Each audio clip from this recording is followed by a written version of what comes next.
एक ऐसी अद्भुत कहानी है जो मैं आज आपको ध्यानपूर्वक सुनाऊंगा, और इससे सुनने के बाद आप ज्यादा सोचना, डरना और चिंता सब छोड़ देंगे और आपका मन खुशियों से और प्रसन्नता से भर जाएगा। तो चलिए आज की कहानी की शुरुआत करते हैं। दोस्तों, एक समय की बात है, किसी नगरी में एक युवक रहा करता था। वो युवक अत्यंत दुखी था। वो बहुत निराश था। उसे यह समझ नहीं आ रहा था कि आखिर इस दुनिया में हर व्यक्ति अपने मतलब के लिए ही क्यों जीता है। उसे हर जगह हर कोई केवल स्वार्थी नजर आता था। वह हमेशा यही सोचा करता कि उससे कोई प्यार नहीं करता, उसकी कोई परवाह नहीं करता। सब उससे मतलब के लिए अपने संबंध रखते हैं। मतलब खत्म हो जाते ही सब उसे अपने आप से दूर कर देते हैं। दोस्तों, हमारे जीवन में भी कुछ ऐसा ही होता है। हम भी हमेशा किसी न किसी का साथ ढूंढते ही रहते हैं, और जब हमें किसी का साथ नहीं मिल पाता तो हम अपने आप को अकेला महसूस करते हैं, कमजोर महसूस करते हैं। हमें लगता है कि इस दुनिया में हमारे जैसे कोई है ही नहीं।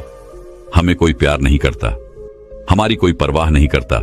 लेकिन हम यह भूल जाते हैं कि अंत में तो हर किसी को अकेले ही जाना है। वह व्यक्ति अपने इस अकेलेपन से बहुत परेशान हो चुका था, जिस कारण एक दिन उसने अपना घर छोड़ दिया और एक रास्ते पर निकल पड़ा। उसके मन में कई सारे विचार थे। उन विचारों में मग्न होकर वह उस रास्ते पर आगे की ओर बढ़ता ही जा रहा था। तभी उसे रास्ते में एक आश्रम दिखाई पड़ा। वह उस आश्रम की ओर आगे बढ़ा। तभी उसने देखा कि एक गुरु अपने शिष्यों को ध्यान करना सिखा रहे हैं, और उन्हीं शिष्यों में से एक शिष्य ने अपने गुरु से कहा, है गुरु, आखिर यह ध्यान क्या है और इस ध्यान को करने से हमें क्या लाभ? तभी वह गुरु अपने उस शिष्य के इस सवाल का जवाब देते हुए कहते हैं, पुत्र, ध्यान ही सच है और ध्यान हमें अकेला कर देता है। हम जितने ज्यादा अकेले होते जाते हैं उतना ही हम ध्यान में उतरते चले जाते हैं, और यही अकेलापन तुम्हें सत्य के मार्ग पर ले जाता है, तुम्हें सत्य की प्राप्ति करवाता है। वह युवक आश्रम के बाहर खड़े होकर यह सब कुछ देख रहा था, सुन रहा था। जैसे ही उसने उन गुरुवर के मुख से यह सारी बातें सुनी, वह दौड़ा दौड़ा उन गुरुवर के पास आया और कहने लगा, है गुरुवर, यदि ध्यान हमें अकेला कर देता है तो इसका मतलब यह हुआ कि मैं इन सब चीजों में श्रेष्ठ हूं। आप तो ध्यान का सहारा लेकर अकेले होते हैं, लेकिन मैं तो ऐसे ही अकेला हूं। मेरा ऐसा कोई नहीं है जिसे मैं अपना कह सकूं, जो मेरी परवाह करता हो, जो मेरा ख्याल रखता हो, और मैं अपनी राह पर अकेला ही चलता चला जा रहा हूं। उस व्यक्ति की ये सारी बातें सुनकर उन गुरुवर ने उस व्यक्ति को ध्यानपूर्वक देखा और उसके बाद उससे कहते हैं, भंते, अगर तुम अकेले हो तो तुम्हारे पीछे तुम्हारा पूरा परिवार, तुम्हारे मित्र, तुम्हारे शत्रु, तुम्हारे सगे संबंधी, इन सब को लेकर तुम कहां जा रहे हो? उन गुरुवर के मुख से यह बात सुनकर वह व्यक्ति चौंक उठा और उसने तुरंत ही पीछे मुड़कर देखा तो वहां पर कोई नहीं था। तभी वह उन गुरुवर से कहता है गुरुवर, कौन है मेरे पीछे? कोई तो नहीं, न मेरे परिवार वाले, न मेरे मित्र, न मेरे शत्रु, और न ही मेरे सगी संबंधी। मैं तो सबको पीछे छोड़ आया हूं, क्योंकि कोई मुझे नहीं पूछता, कोई मेरी परवाह नहीं करता, कोई मेरा ख्याल तक नहीं रखता, यहां तक कि मेरी कोई आवाज तक नहीं सुनना चाहता। लेकिन जब किसी के ऊपर कोई समस्या आती है तो वह मुझे अवश्य याद करता है, पर बाकी समय पर वह मुझे पूछते तक नहीं। उन्हें यह तक खबर नहीं होती कि मैं किस हाल में हूं, मैं जिंदा भी हूं या नहीं। उन सबको इन सब चीजों से कोई फर्क नहीं पड़ता। उन गुरुवर ने उस व्यक्ति की यह सारी बातें ध्यानपूर्वक सुनी और उसके बाद उस युवक से कहते हैं, भंते, तुम सही कह रहे हो, लेकिन जब तक तुम इन सभी को छोड़कर नहीं आते तब तक तुम भला अकेले कैसे हो सकते हो? वह व्यक्ति एक बार फिर से आश्चर्यचकित होकर पीछे मुड़कर देखता है और फिर उन गुरुवर से कहता है गुरुवर, यहां पर तो कोई नहीं है, मैं अकेला ही यहां पर आया हूं। लग रहा है कि आप मेरा मजाक उड़ा रहे हैं। मेरे पीछे कोई नहीं है, आप खुद देख सकते हैं, तो फिर आप ऐसा क्यों कह रहे हैं कि जाओ और इन्हें छोड़कर आओ? जब मेरे साथ कोई है ही नहीं तो मैं भला उन्हें कहां छोड़ूं, कैसे छोड़ूं? उस युवक की ये सारी बातें सुनकर वह गुरुवर मुस्कुराने लगे और उस युवक से कहते हैं, भंते, आखिर तुम मुझसे क्या चाहते हो? इस पर वह युवक उन गुरुवर से कहता है गुरुवर, मैं आपका शिष्य बनना चाहता हूं, मुझे कोई साथी चाहिए, मुझे अपना शिष्य बना लीजिए, मैं जीवन भर आपका आभारी रहूंगा। उस युवक की यह बातें सुनकर उन गुरुवर ने कहा, भंते, तुम चाहो तो यहां पर 1 महीने रह सकते हो। उसके बाद ही मैं यह निर्णय कर पाऊंगा कि क्या मुझे तुम्हें अपना शिष्य बनाना चाहिए या फिर नहीं। लेकिन तुम्हें मेरी एक बात माननी होगी। तुम्हें इन 30 दिनों के अंदर ध्यान का अभ्यास करना होगा। अगर तुम ये कर सकते हो तो तुम यहां पर अगले 1 महीने के लिए रुक सकते हो, अन्यथा तुम्हारे लिए यहां पर कोई जगह नहीं। उस व्यक्ति ने काफी सोच विचार कर उन गुरुवर से कहा, है गुरुवर, आप जैसा कहेंगे मैं वैसा ही करूंगा। आप चाहते हैं कि मैं इन 30 दिनों में ध्यान का अभ्यास करूं, तो मैं यह करने के लिए तैयार हूं।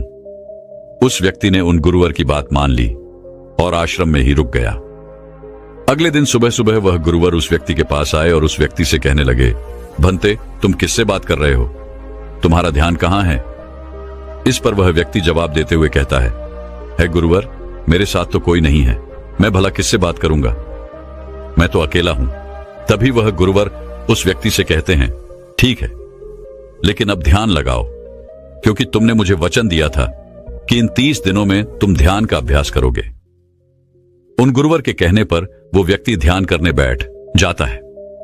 लेकिन पहले दिन उसे ध्यान करने में बहुत तकलीफें आती हैं, बहुत सारी परेशानियों का सामना करना पड़ता है। यहां तक कि वो ढंग से लगातार बैठ भी नहीं पा रहा था। उसके पैर मानो सुन्न से हो जाते और उसका पैर मानो काम करना ही बंद कर देता। ये सारी बातें वह गुरुवर देख रहे थे। तभी उन गुरुवर ने उस व्यक्ति से कहा, बनते, तुम जितना देर चाहो उतना देर बैठ सकते हो। ये ऐसा कोई जरूरी नहीं है कि तुम एकाएक लगातार बैठे ही रहो। यदि तुम्हें थोड़ी तकलीफ है तो तुम उठ सकते हो, टहल सकते हो और फिर आकर बैठ सकते हो। इतना कहकर वह गुरुवर वहां से चले गए। अगले दिन सुबह सुबह फिर वह उस व्यक्ति के पास आए और उस व्यक्ति से कहने लगे, भंते कौन है? किससे बातें कर रहे हो? कोई आया है क्या? उन गुरुवर की इस बात का जवाब देते हुए वह व्यक्ति उन गुरुवर से कहता है गुरुवर, यहां पर तो कोई नहीं है, आप खुद देख लीजिए, मैं भला किससे बातें करूंगा। तभी वह गुरुवर एक बार फिर उस व्यक्ति से कहते हैं, चलो ध्यान का अभ्यास करो। तभी वह व्यक्ति उन गुरुवर से कहता है गुरुवर, क्या केवल आंखें बंद करके बैठ जाना, इसे ही ध्यान कहते हैं? अगर इसे ही ध्यान कहते हैं तो यह तो बड़ा ही आसान है और इसे तो कोई भी कर सकता है, केवल आंखें बंद करके बैठना ही तो है। इसका जवाब देते हुए वह गुरुवर उस व्यक्ति से कहते हैं, भंते, केवल आंखें बंद करके बैठ जाना इसे ध्यान नहीं कहते। ध्यान करने के लिए तुम्हें अपने मन को एकाग्र करना होगा, अपने मन को किसी एक चीज पर लगाना होगा। वह कोई भी चीज हो सकती है, बाहर की कोई आवाज या तुम्हारे भीतर से आने वाली ये सांसें, इन सांसों के अंदर और बाहर होने की आवाज।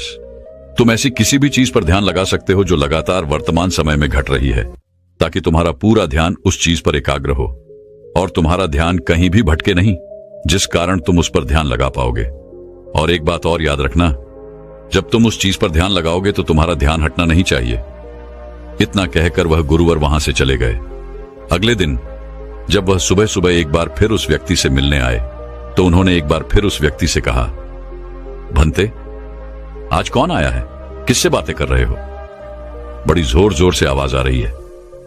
तुम यहां पर खुद शांति पाने आए हो या फिर दूसरों को अशांत करने के लिए? वह व्यक्ति उन गुरुवर से कहता है गुरुवर, पर यहां पर तो कोई है ही नहीं, तो मैं भला किससे बात करूंगा? यहां तक कि अभी तक मेरे मुख से एक शब्द तक नहीं निकला है, तो फिर आपको कैसे जोर जोर की आवाजें कहां से आ रही हैं?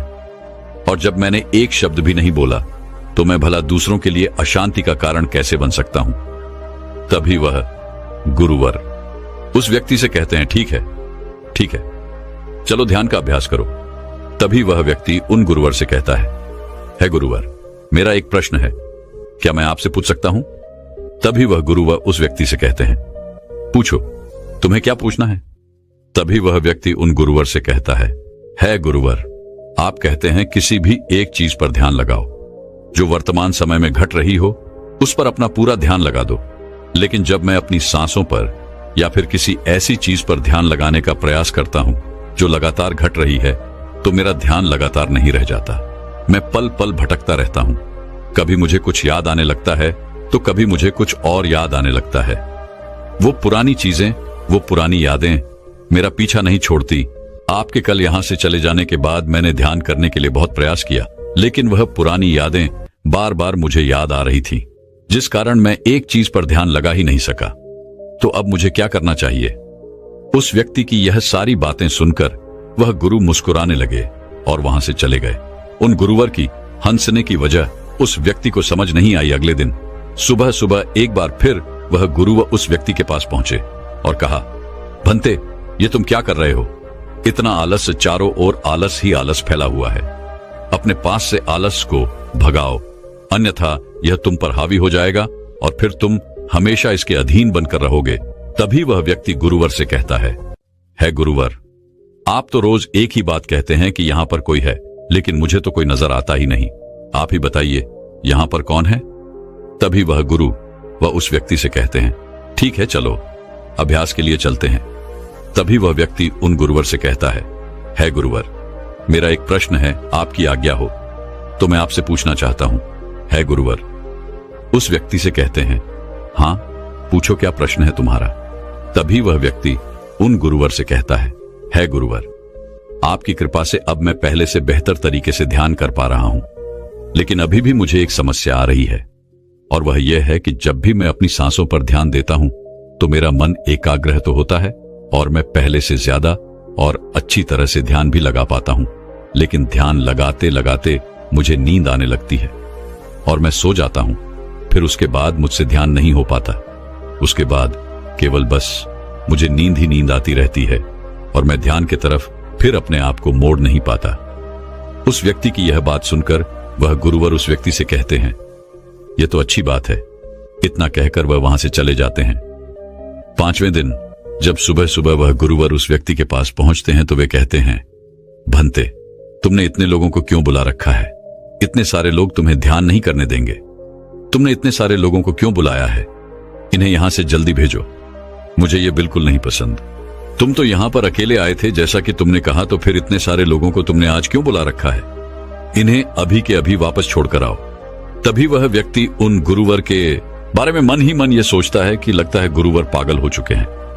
जब भी रोज आते हैं तो हमेशा एक ही बात कहते हैं कि यहां पर कोई है, लेकिन मुझे तो कोई नजर ही नहीं आता।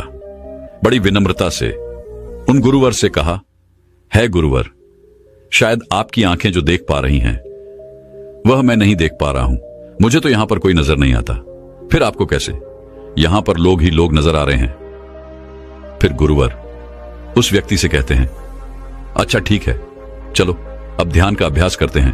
तभी वह व्यक्ति उन गुरुवर से कहता है गुरुवर, मुझे ध्यान के वक्त नींद आती थी।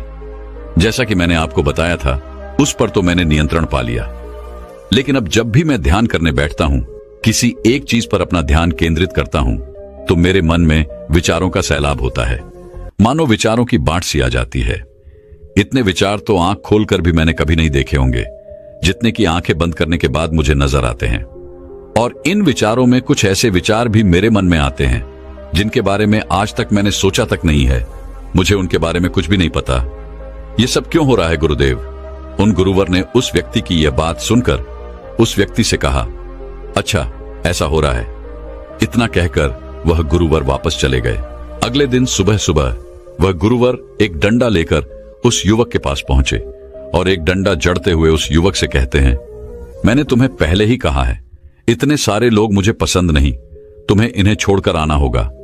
आखिर तुम रोज रोज इन्हें क्यों ले आते हो? इतनी भीड़ इकट्ठा करके तुम्हें क्या लाभ? आज के बाद यह यहां पर नहीं आने चाहिए। इस बात का ख्याल रखना। यदि आज के बाद यहां पर कोई भी नजर आया और तुम्हारी बक बक मुझे सुनाई पड़ी, तो मैं तुरंत ही तुम्हें इस आश्रम से निकाल दूंगा। तभी वह व्यक्ति बड़ी विनम्रता से उन गुरुवर से कहता है गुरुर, मुझे तो यह समझ नहीं आता कि मुझे कोई नजर ही नहीं आता, लेकिन आप रोज एक ही बात कहते हैं कि यहां पर मैंने भीड़ इकट्ठी कर रखी है। जिन लोगों को भी मैंने लाया है उन्हें मुझे छोड़कर आना होगा, लेकिन मैं आपसे हर रोज एक ही बात कहता हूं कि मुझे कोई नहीं नजर आता, ना ही मुझे कोई यहां पर दिखाई पड़ता है और ना ही मैं अपने मुख से एक शब्द भी निकालता हूं, लेकिन फिर भी आप कहते हैं कि आपको लोगों की आवाजें सुनाई पड़ रही हैं। तभी वह गुरुवर है उस व्यक्ति की इस बात का जवाब देते हुए कहते हैं, क्या तुम्हारे मित्र, तुम्हारे परिवार वाले, तुम्हारे सगे संबंधी, तुम्हारे शत्रु, तुम्हारी इच्छाएं, तुम्हारी वासनाएं, ये सब क्या तुमसे मिलने नहीं आते? वह व्यक्ति उन गुरुवर से कहता है, नहीं गुरुदेव, मुझसे कोई मिलने नहीं आता। मैं तो यहां पर अकेला ही आया था और अभी भी मैं अकेला ही हूं, मेरा कोई नहीं। तभी वह गुरु व क्रोधित होकर उस झंडे से उस व्यक्ति पर एक और प्रहार करते हैं और कहते हैं, अभी बैठो, अभी ध्यान लगाओ, और यदि तुम्हारे ध्यान में कोई भी आता है तो मुझे बताओ। वह व्यक्ति उन गुरुवर की बात मान लेता है और तुरंत ही ध्यान करने बैठ जाता है। कुछ देर तक तो वह काफी शांत रहता है, लेकिन कुछ देर बाद ही वह उन गुरुवर से कहता है गुरुदेव, मेरा भाई मुझसे मिलने आया है, साथ में मेरे पिताजी भी हैं। दोनों बहुत दुखी हैं क्योंकि मैं उन्हें छोड़कर यहां जो चला आया हूं। मेरे भाई की तबीयत भी कुछ ठीक नहीं लग रही। वह मुझे बुला रहे हैं। मेरे बड़े भाई की पत्नी अर्थात मेरे भाभी मेरे बड़े भाई के साथ अच्छा व्यवहार नहीं कर रही, और तो और मेरी प्रेमिका भी आई हुई है। वह मुझसे पूछ रही है कि क्या तुम मुझसे शादी करोगे या फिर मैं किसी और से शादी कर लूं। वह भी बहुत दुखी नजर आ रही है। और इतना ही नहीं, मेरे कुछ मित्र भी पीछे खड़े हैं जिनसे मैंने कुछ कर्ज लिए थे। आज वो मुझसे अपना कर्जा मांगने आए हैं, मुझे धोखेबाज कह रहे हैं, मुझे अपशब्द बोल रहे हैं, और वो साथ में मेरे कुछ शत्रुओं को भी लाए हैं। लेकिन मेरे शत्रु मुझे मारना नहीं चाहते। वह तो यह कह रहे हैं कि तू तो पहले से ही मरा हुआ है, तुझे और क्या मारना। इतना कहकर वह व्यक्ति कुछ देर के लिए शांत हो गया, लेकिन उसी के बाद फिर कुछ देर बाद वह एक बार फिर से उन गुरुवर से कहने लगा है, गुरुवर, अब मेरे पास एक बहुत बड़ा घर है, इसे मैंने खरीद लिया है। मैं, मेरे पिता, मेरी माता, मेरा भाई, मेरी भाभी सभी इसमें बहुत मिलजुल के रह रहे हैं। हम बहुत खुश हैं। मैं अब अपने मित्रों से अत्यधिक अमीर हूं। मेरे पास बेशुमार धन दौलत है, और तो और मैंने अपनी प्रेमिका से शादी भी कर ली है और इसका जश्न मना रहे हैं। इतना कहकर वह व्यक्ति एक बार फिर शांत हो गया और फिर कुछ देर बाद और फिर एक बार उन गुरुवर से कहता है गुरुवर, मुझे कोई मारने का प्रयास कर रहा है। लगातार वो मुझ पर प्रहार कर रहा है। मैं उसका चेहरा देखने का प्रयास कर रहा हूं, लेकिन मुझे उसका चेहरा नजर नहीं आ रहा। इतना कहते कहते वह उन गुरुवर से कहता है, गुरुदेव, ये तो आप हैं जो मुझे मार रहे हैं और यह भी कह रहे हैं कि इतनी भीड़ को लेकर क्यों आए हो और इन्हें लेकर कहां जा रहे हो। मेरे साथ तुम्हें अकेले ही चलना होगा। इतना कहकर वह व्यक्ति ध्यान से उठ गया और उनको रुके चरणों में गिर पड़ा और उनसे कहने लगा, है गुरुदेव, आप सही थे। आप जो हमेशा कहते थे कि इस भीड़ को लेकर मैं कहां जा रहा हूं, आप हमेशा यही कहते थे कि इन सबको छोड़कर आओ, लेकिन मुझे कोई नजर नहीं आता था। लेकिन आज मैंने उन सबको देख लिया जिन्हें मैं अपने साथ लेकर आया था, जिन्हें मैं अपने साथ लेकर घूम रहा था। हर कोई मेरे साथ ही है, मेरे पास है। लेकिन मैं ये सोच रहा था कि आखिर मैं इतना बेचैन क्यों हूं और मेरी बेचैनी की वजह क्या है। उस व्यक्ति की यह सारी बातें उन गुरुवर ने ध्यानपूर्वक सुनी और उसके बाद वो वहां से चुपचाप उठकर चले गए। उसके बाद से वो गुरुवर उसके पास कभी नहीं आए। लेकिन वह व्यक्ति हर रोज ध्यान का अभ्यास कर रहा था और पूरे 1 महीने बाद जब वह उन गुरुवर के पास पहुंचा तो उन गुरुवर से कहने लगा है, गुरुवर, जैसा कि आप कहते थे कि मैं हमेशा अपनी भीड़ को अपने साथ लेकर घूमता हूं, तो आज मैंने उस भीड़ को विदा कर दिया है और अब मैं बिल्कुल अकेला हूं। मेरे साथ कोई नहीं, मेरे साथ आप भी नहीं है, यहां तक कि मैं खुद अपने साथ नहीं हूं। मैं एक परम शांति महसूस कर रहा हूं। अब मुझे ऐसा प्रतीत होता है कि अब मेरे जीवन में कोई समस्या नहीं है, कोई समाधान नहीं है। मैं बहुत हल्का महसूस कर रहा हूं, मैं बहुत अच्छा महसूस कर रहा हूं और इस शांति में जो आनंद है इसका क्या कहना। तभी वह गुरुवर उस व्यक्ति से कहते हैं, भंते, अगर तुम चाहो तो इस अकेलेपन को लेकर तुम अपनी दुनिया में वापस जा सकते हो। अव्याधि, तुम उस संसार में वापस भी लौट जाओ। भले ही लोग तुम्हारे आसपास क्यों न रहे, भले ही पूरी भीड़ तुम्हारे साथ क्यों न रहे, लेकिन फिर भी तुम अकेले ही रहोगे। फिर चाहे वह तुम्हारे रिश्तेदार हो, सगे संबंधी हो, परिवार वाले हो, तुम्हारे मित्र, तुम्हारे शत्रु, तुम्हारी भावनाएं या फिर तुम्हारी प्रेमिका, इन सब के साथ रहकर भी तुम पूर्ण रूप से अकेले ही रहोगे। और इतना ही नहीं, तुम्हारे जीवन में जब भी कोई बुरी परिस्थितियां आएंगी तब भी तुम बिल्कुल अकेले और शांत रहोगे और तुम हर परिस्थितियों का समाधान निकालने में भी अब पूरी तरह सक्षम हो चुके हो। और यदि अब तुम चाहो तो मैं तुम्हें अपना शिष्य बना सकता हूं, क्योंकि हो सकता है तुम्हें यह लग रहा हो कि यह 30 दिन तो पूरे खत्म हो चुके, लेकिन ध्यान का मार्ग अभी शुरू हुआ है। और याद रहे कि अभी तो बहुत कुछ सीखना है, जानना है, लेकिन कुछ रखना नहीं है। यह मार्ग अभी शुरू हो रहा है और यह मार्ग अति लंबा है और इस मार्ग की शुरुआत शांति से ही होती है। तभी वह व्यक्ति उन गुरुवर को प्रणाम करता है और उनसे कहता है, हे गुरुवर, मैं अपने घर वापस लौटना चाहता हूं, अपने उस संसार में वापस जाना चाहता हूं ताकि मैं अपनी जिम्मेदारियों को निभा सकूं और साथ ही साथ इस मार्ग पर भी आगे बढ़ सकूं। यदि आपकी आज्ञा हो। इतना कहकर वह व्यक्ति शांत हो गया। तभी वह गुरु मुस्कुराने लगे और उस व्यक्ति से कहते हैं, भंते मन शांत हो तो सब हो सकता है। तुम संसार में रहकर भी अकेले रह सकते हो, लेकिन एक बात याद रखना कि हमें सीखना बहुत कुछ है, जानना बहुत कुछ है, लेकिन रखना कुछ भी नहीं। अब तुम जा सकते हो, तुम्हारा कल्याण हो। तो दर्शकों, चलिए अब ज्यादा सोचने के ऊपर अगली कहानी की शुरुआत करते हैं। संपूर्ण मानव जाति एक दौड़ में लगी हुई है, एक ऐसी दौड़ जो कभी पूरी नहीं होती, जो उसके जन्म के साथ शुरू होती है और मरने तक उसका पीछा नहीं छोड़ती। लेकिन क्या कभी आपने ध्यान दिया है कि यह दौड़ किस चीज की है? जरा ठहरकर खुद से पूछिए कि आप किसके पीछे दौड़ रहे हैं और वास्तव में क्या यह दौड़ कभी पूरी हो सकती है? जिन भौतिक सुख सुविधाओं को इकट्ठे करने में इंसान लगा रहता है, क्या वास्तव में वो भौतिक सुख सुविधाएं उसे शांति या फिर आनंद प्रदान कर सकती है? सिकंदर ने मरने से पहले अपने सभी मंत्रियों को कहा था कि जब मेरी अर्थी उठाई जाए तो मेरा शरीर ढका हुआ नहीं होना चाहिए, मेरी हथेलियां खुली होनी चाहिए, ताकि सारी दुनिया यह देख सके कि जो सिकंदर पूरी दुनिया को जीत सकता था, वो भी अपने साथ कुछ नहीं ले जा सका। उसके हाथ खाली के खाली रह गए। लेकिन जीवन की बागडोर ऐसी होती है कि उसे कभी ठहरने का वक्त ही नहीं मिलता। कभी वह सोच विचार ही नहीं करता कि जीवन का सबसे बड़ा सुख क्या है और इसके विपरीत जीवन का सबसे बड़ा दुख क्या है। सुख सुविधाएं तो बहुत लोग इकट्ठा कर लेते हैं, लेकिन सही मायने में उसका भोग कितने लोग कर पाते हैं? वही भौतिक वस्तुएं जो उसने अपने आनंद, अपनी शांति के लिए संग्रहित की थी, वही सुख सुविधाएं उसके दुख का कारण बन जाती हैं। जब पैसा नहीं कमाया था तो पैसा ना होने का दुख था, और जब पैसा कमा लिया तो वही पैसा उसके बच्चों के लिए या उसके लिए झगड़े का कारण बन जाता है। तो फिर कैसे सुख सुविधाएं, किन चीजों के पीछे आप भाग रहे हो? आज की जो कहानी मैं आप लोगों को सुनाने वाला हूं, उसमें आपको जीवन का सबसे बड़ा दुख और सबसे बड़ा सुख पता चलेगा। इससे पहले कि आप इस कहानी में खो जाएं, इस चैनल को सब्सक्राइब जरूर कर लें। तो चलिए कहानी शुरू करते हैं। अपनी गरीबी के दिन याद करके सेठ धनानंद की आंखों में आंसू आ गए। आज उसने जीवन में सब कुछ हासिल कर लिया था। सारी सुख सुविधाएं उसके पास थी।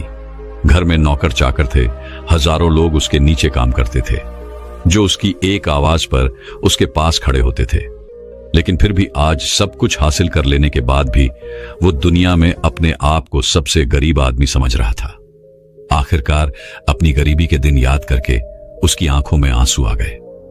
उसके पास कुछ नहीं था, लेकिन तब भी वो प्रसन्न रहता था। लेकिन आज सब कुछ होने के बाद भी वो प्रसन्न नहीं था। और दुनिया में वही आदमी सबसे गरीब होता है जो सब कुछ होते हुए भी अकेला महसूस करता है। उसे एहसास होने लगा था कि धन संपदा या भौतिक सुख सुविधाएं उसके मन की पूर्ति नहीं कर सकती। लेकिन अब तो बहुत देर हो चुकी थी। उसका पूरा जीवन बीत चुका था। अब पूरे जीवन की कमाई उसे व्यर्थ लगने लगी। उसे लगने लगा कि उसने जो कुछ कमाया वो सब यूं ही था, व्यर्थ था। ये एहसास उसे जीवन में पहले कभी नहीं हुआ था। काश उसे ये एहसास पहले हो गया होता तो वह ठहर जाता, रुक जाता, रुककर चिंतन करता कि जो चीज वह इकट्ठी कर रहा है, क्या वास्तव में वह इकट्ठी करने लायक है? अगर उसे यह बात पहले पता चल गई होती तो वो अपने जीवन में सार्थकता खोजने की कोशिश करता। वो उस रहस्य के बारे में खोज करता जो उसके मन की पूर्ति करता, जो उसका अकेलापन दूर करता, जो उसके जीवन को संपूर्ण बना देता। उसने अपने दोनों बेटों को अपने पास बुलाया और उन्हें जीवन की सीख समझाने की कोशिश करने लगा। सेठ ने अपने बेटों से कहा कि बेटा, मेरे को तो जीवन में कोई बताने वाला नहीं था, सही रास्ता दिखाने वाला कोई था ही नहीं, इसलिए मैं उस रास्ते पर चलता रहा जिसका कोई अंत नहीं था। और आखिर में पहुंचकर मुझे महसूस हुआ कि जितना रास्ता मैं तय करके आया हूं उतना ही रास्ता बाकी और है। शायद मैं गलत रास्ते पर निकल पड़ा था और अब इतना समय नहीं बचा कि मैं नए रास्ते पर फिर से नया सफर शुरू करूं। उसने अपने दोनों बेटों से कहा कि बेटा पता है दुनिया में सबसे बदनसीब आदमी कौन होता है? वो जिसके पास सब कुछ होते हुए भी कुछ नहीं होता, जो अपने आप को सब कुछ होते हुए भी अकेला महसूस करता है। भला इससे बड़ा दुख, इससे बड़ी बदनसीबी और क्या हो सकती है? यह सुनकर उसके बड़े बेटे ने कहा कि पिताजी, सब कुछ तो आपके पास है, धन संपदा, पूरा परिवार, सारी खुशियां आपके पास है, लेकिन फिर भी आप अपने आप को बदनसीब क्यों समझते हैं? उसका बड़ा बेटा वह नहीं समझ पा रहा था जो उसके पिता उसे समझाने की कोशिश कर रहे थे। फिर भी उसने अपनी बात को समझाने की कोशिश करते हुए कहा, अभी तुम्हें लगता है कि जीवन में तुम्हारे पास सब कुछ है। मुझे भी तुम्हारे उम्र में ऐसा ही लगता था, लेकिन अब मैं बूढ़ा हो चला हूं। कुछ समय बाद मेरी मृत्यु भी नजदीक है और अब मुझे एहसास हो रहा है कि दुनिया में तो सब कुछ पीछे छूट जाता है। घर, परिवार, रुपया, पैसा, धन संपदा, सब कुछ यही रह जाता है और आखिर में मेरे साथ जाएगा क्या? क्या मैं दुनिया में सबसे अकेला इंसान नहीं हूं? क्या मैं दुनिया का सबसे बदनसीब आदमी नहीं हूं, जिसके पास सब कुछ होते हुए भी वह अपने साथ कुछ भी नहीं ले जा सकता? सेठ के बेटे ने सेठ से सवाल पूछा कि पिताजी, फिर दुनिया में क्या इकट्ठा करना चाहिए? ऐसे तो हर इंसान अकेला ही होता है। कौन इंसान इस दुनिया में भला ऐसा होता है जो अपने साथ इस दुनिया की सुख सुविधाएं या फिर अपना परिवार को साथ लेकर जाता है? सब लोग तो अकेले ही जाते हैं। फिर तो दुनिया में हर एक आदमी बदनसीब ही हुआ। यही सवाल सेठ के मन में भी उठ रहा था, लेकिन उसके खुद के पास इसका कोई जवाब नहीं था, तो वह अपने बेटे को भला इसका क्या उत्तर देता।